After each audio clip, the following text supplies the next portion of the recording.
We are talking about how to solve compound inequalities, and we want to solve compound inequalities in equations with variables on both sides by using addition, subtraction, multiplication, or division. And we want to solve inequalities in equations involving more than one step. Before we can get into the solving, we have to understand what it means to be a compound inequality. And so here, in example 1, we have x is greater than or equal to -4. And we have to go back and remember that if there's an equal to sign with the greater than sign, that means that it should be a closed dot. So when we say x is greater than or equal to -4, as long as the variable's on the left side, we will shade the direction that the arrow's pointed, starting from the number written there. So here, I'm going to just pick that this integer mark represents -4, and we're going to put our closed dot above, and then we're going to shade to the right. So that represents that inequality right there. And we have another inequality written there that says x is less than 5. So because there's no equal to sign, we will have an open dot at x is less than 5. So I'm just going to pick this spot right here to represent 5, and we're going to put an open dot there, and the arrow points the same way we should shade, so we're going to shade to the left. So this one says every number less than 5, and this one says every number greater than 5, or greater than or equal to -4. Now we have to pay attention to and. What does and mean? In this case, and means the intersection, and is represented with basically an upside down U, kind of looks like an N. So that means intersection.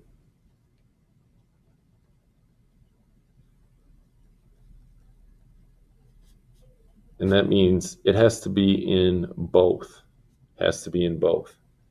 So where do the red lines and the blue line overlap? So the red line goes to -4 and it goes past, but because the blue line here does not go back that way, we have to stop at -4. So we can't go any further than -4. We have to stop right there. And here we have the 5.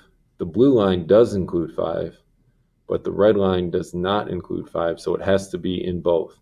So because the red line excludes it, that means it cannot be in. So we can put an open circle at 5, and then we want to shade where they overlap. So here, they overlap in between. So that would be, this is kind of like showing your work in the process, and this is the final answer here. Now we got to write it in set builder notation, and we have to write a compound inequality here.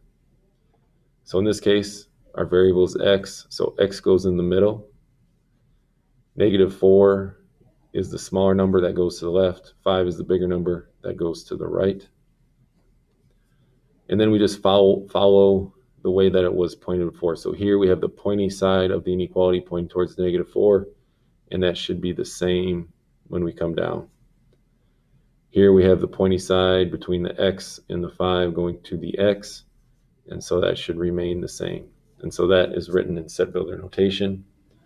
And then in interval notation, we want to talk about our lowest and our highest value. So our lowest value is -4, and our highest value is 5.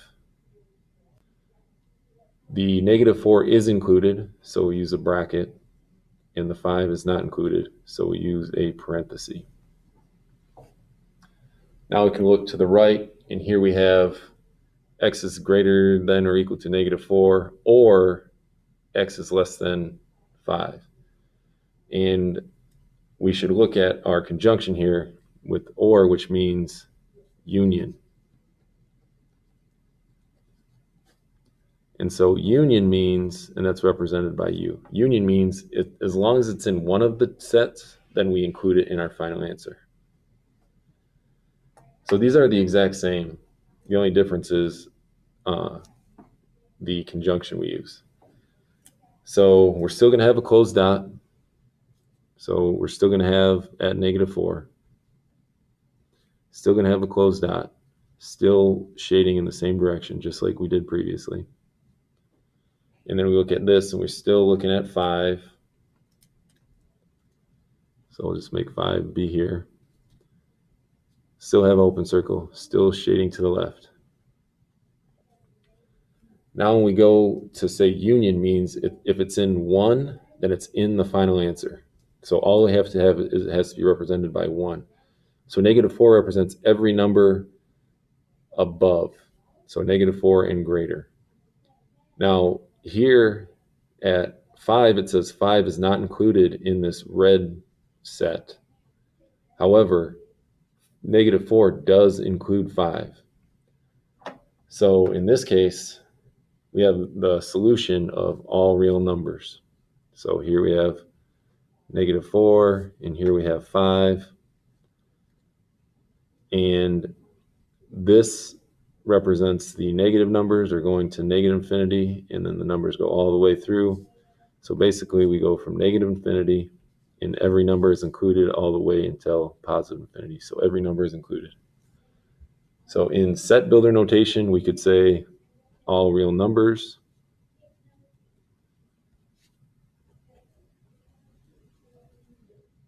Or we could represent it with the fancy R with 2 vertical stems for all real numbers.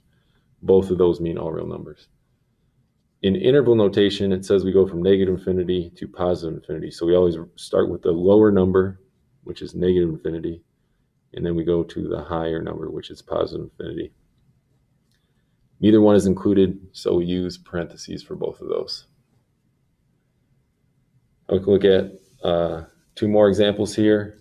They're involving the same basic inequality. This time we just flipped the inequality sign.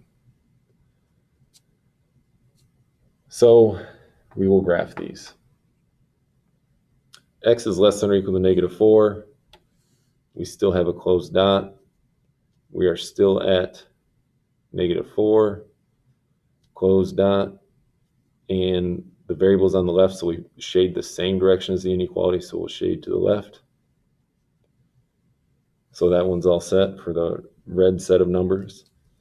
And then we can use this right here to represent 5, and then we'll have an open circle, and the variable's on the left, so we'll draw or shade the same direction. So red will represent that set of numbers. And here we have the conjunction and, which again represents intersection.